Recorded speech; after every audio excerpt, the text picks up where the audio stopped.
did really well. You know, it gives us a standpoint of where we are as an offense, where we want to improve. Nick Saban pointed out today in his opening statement about how the two quarterbacks are really on the same page and supporting each other. Jacob gets touchdown, Blake Sims runs down and congratulates. How much of a lift is that for you guys to see? You have two guys competing for reps on one spot. They're both seem to be getting along so well.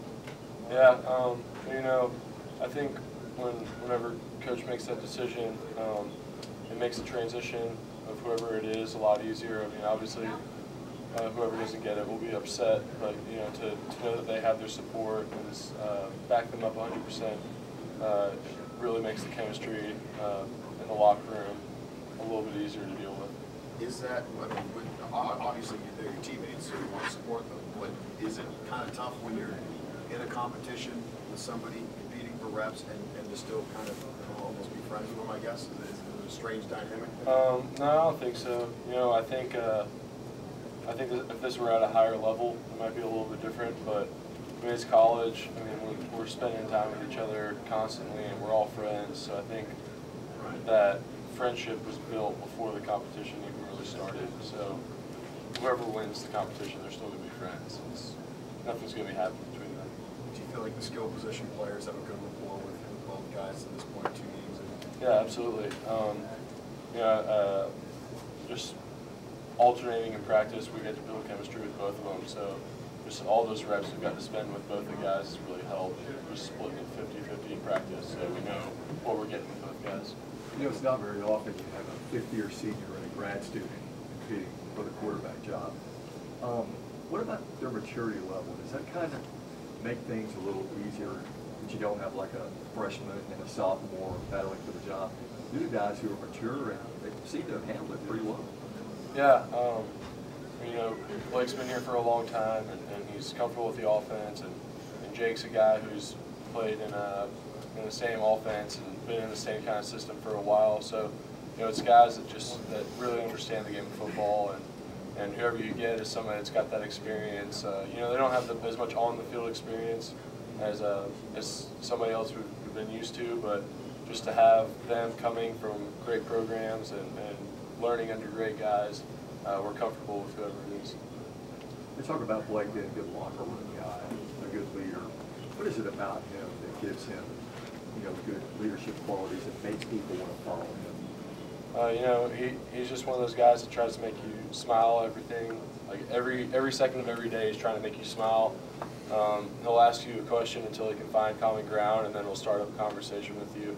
It's the same way with Jake. You know, he came in a little uncomfortable, didn't really know that many people, but I mean he's opened up, and people joke around with him in the locker room the exact same way, and he's the same kind of guy. You know, he's going to question you until he can find that common ground and just start a conversation rolling with you.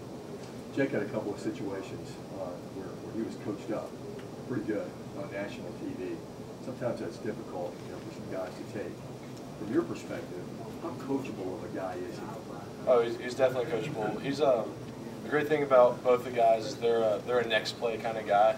They don't really think about what happened the last play. They learn from their mistakes and they take it towards the next play.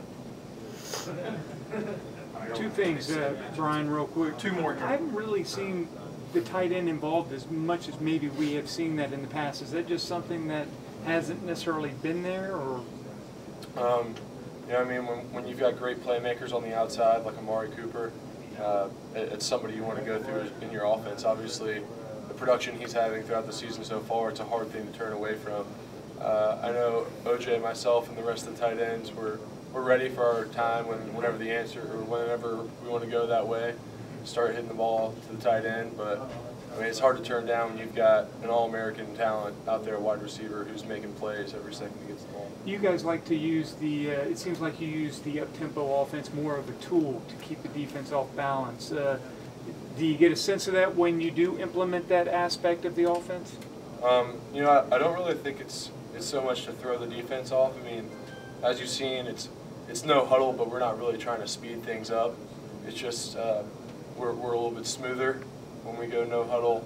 It's easier to get guys lined up and shorten up the verbiage out there on the field as opposed to getting in the huddle and and saying some kind of long play and trying to remember things, you can just shout it out at the line. It makes things a little bit smoother for us. Last one here. Through 2 games, it's more plays than any time in the past 3 or 4 years. Do you notice that, like conditioning-wise? Does it feel Yeah, like you big guys are time. running a lot of Big plays? time. After the first game, it was brutal on a lot of us. We were walking around on Sunday like we haven't walked around before. Just because, I mean, we're used to going probably about 55, 60 plays a game. And I think we had 91 on film for the first game. So, I mean, my legs were a little bit more sore. But, I mean, it's something that we're actually, we're training for now. So, I mean, even though we didn't get as many plays as this past game, I think the circumstances with the weather sort of helped us out for whatever's going to happen the rest of the season. Okay, thanks, Brian. Thanks.